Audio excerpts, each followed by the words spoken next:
જો તો અમે આવી ગયા છીએ પોર્ટી એરિયામાં, સ્કોટલેન્ડનો one of the best. I think અમે અહીંયા ઘણી બધી વસ્તુ જોવાની હતી પણ અમારી પાસે ટાઈમ નહોતો અને વેધર પણ એવું લાગતું કે જાણે વરસાદ આવશે. પણ આ 2-3 જગ્યા અમે કવર કરી જલ્દીથી, પણ બહુ સરસ હતું. તો ડેફિનેટલી અહીંયા એક આખો દિવસ અથવા 2 દિવસ તો તમને આમાં જ જોઈએ પોર્ટરીમાં. તો તમે ટ્રાય કરજો જો જાઓ તો, કે વધારે ટાઈમ આપી શકો અને એન્જોય કરી શકો.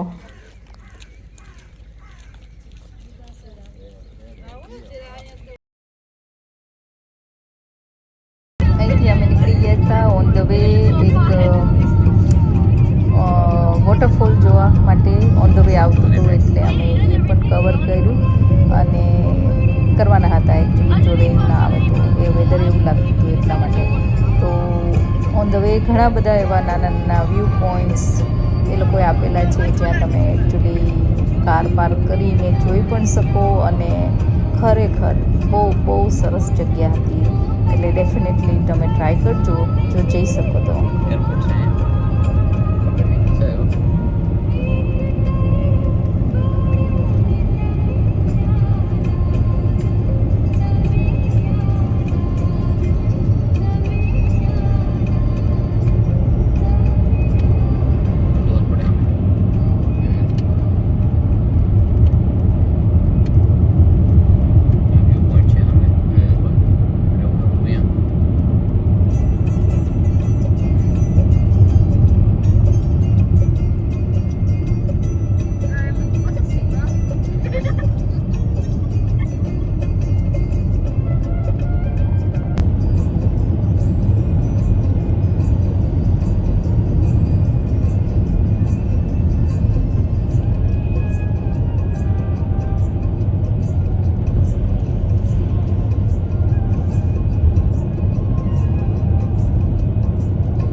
અમારો સરસ રહ્યો બિઝી અને ઘરે જઈને સીધું ડિનર જ કરવાનું છે.